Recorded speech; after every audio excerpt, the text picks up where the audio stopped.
Fala meus amigos, minhas amigas, vamos para mais um vídeo do nosso canal, que bom revê-los.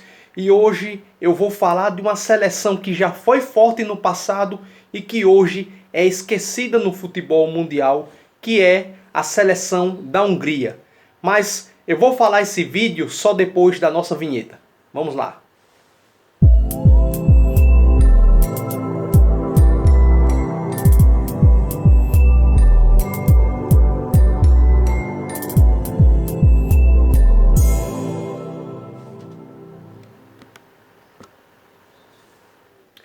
Então, pessoal, hoje eu vou falar de uma seleção que já foi muito forte, não é? Muito grande no passado, tinha uma dimensão enorme e que hoje é muito esquecida, né? Literalmente sumiu do futebol mundial, que é a seleção da Hungria, né? A seleção húngara de futebol, e que essa seleção já dominou o mundo aí nos anos 50, né? Derrotando seleções gigantes, seleções que fizeram história no futebol mundial e até hoje fazem história no futebol mundial. A princípio, eu quis fazer esse vídeo com mais seleções, né? Com as seleções que fizeram história, mas que hoje não são lembradas, né? Aliás, são esquecidas. Só que aí o vídeo ia ficar muito extenso, ia ficar muito longo, ia ficar também muito maçante, e aí eu resolvi citar mesmo a seleção da Hungria. E para vocês terem uma ideia, a seleção da Hungria tinha uma seleção tão forte para o futebol mundial nos anos 50, que a Hungria ficou 32 jogos invictas, né? Então 32 jogos invictas antes da Copa de 54. Então venceu 28 vezes, empatou 4, marcou 146 gols, né? E a superioridade, a supremacia do futebol húngaro foi uma coisa tão absurda que a Hungria venceu a Inglaterra em pleno estádio Wembley por 6-3, um resultado que até então era inédito, né? Porque a Inglaterra jamais havia perdido para uma seleção fora da Grã-Bretanha e a Hungria fez isso.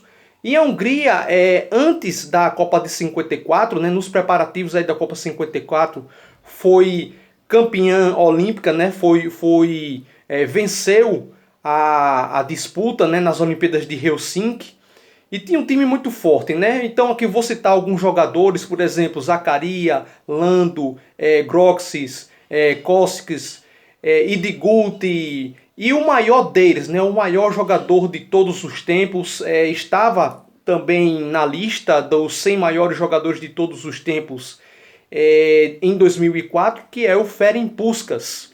Ferenc Puskás, que além de defender a seleção da Hungria, jogou também no Real Madrid. E a Hungria foi muito forte para a Copa de 54, né? Então já tinha realizado um grande feito, que foi campeã olímpica em 52, em Helsinki, e foi para a Copa de 54 e continuou esbanjando um futebol avassalador. Então, para vocês terem uma ideia, a Hungria estreou na Copa vencendo a Coreia do Sul pelo placar de 9-0, que é uma das maiores goleadas da história das Copas. Venceu a Alemanha por 8-3, resultado que esse tipo de resultado foi a maior goleada sofrida da Alemanha na história das Copas, né?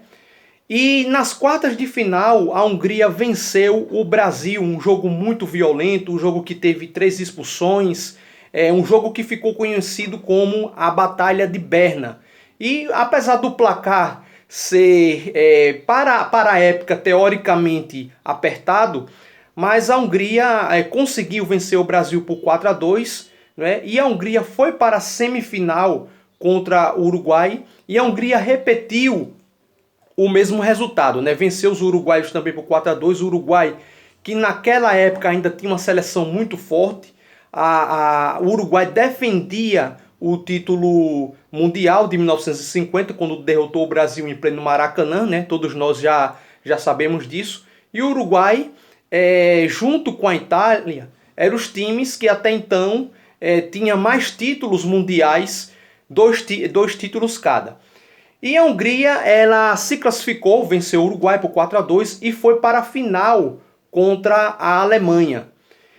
E a Hungria, né, de uma forma avassaladora, já abriu o placar, né? Aliás, fez 2-0 no placar contra a Alemanha. Tudo indicava que a Hungria pudesse se tornar campeã do mundo, né?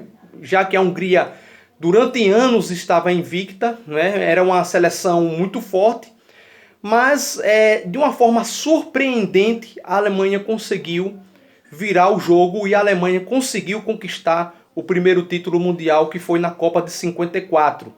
E que esse resultado foi conhecido como Milagre de Berna, porque ninguém acreditava que a seleção da Alemanha fosse virar o jogo para 3-2. Muitos especialistas depois afirmaram que a derrota da Hungria ela existiu por conta do gramado que estava pesado, né? Isso dificultou bastante a troca de passes dos jogadores, né? O time da Hungria era mais leve em relação ao time da Alemanha, que era fisicamente mais forte.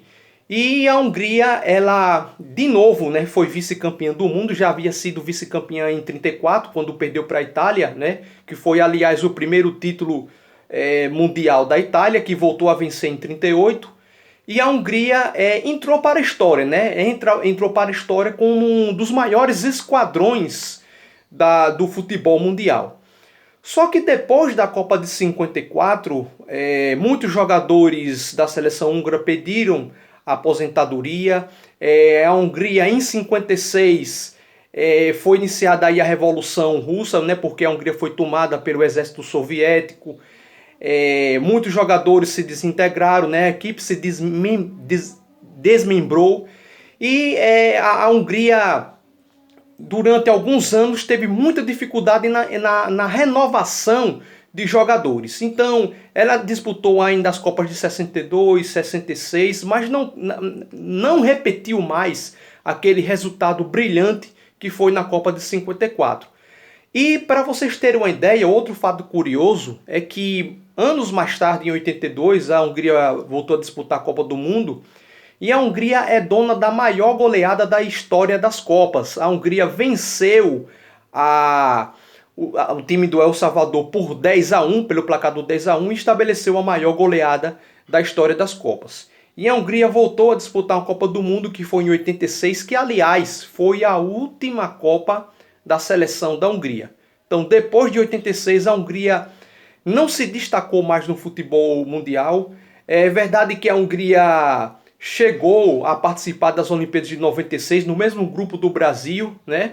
Mas a Hungria jamais esteve ali fazendo boas campanhas, né, em Copas do Mundo ou em outras competições como a Eurocopa. Jamais repetiu esse feito, que é uma pena, né? Que é uma pena porque tanto a Hungria como as seleções do leste europeu já tinham feito grandes campanhas e que hoje tem dificuldades de renovação de vários aspectos, né? E eu nos próximos vídeos vou falar dessas outras seleções que já foram grandes, que tiveram grandes plantéis e que hoje já não faz parte ali do centro, né, do grande centro das potências do futebol mundial. Certo, pessoal? Eu fico por aqui, espero que vocês tenham gostado do vídeo. Deixa um like aí abaixo e vamos para o nosso próximo vídeo. Um abraço!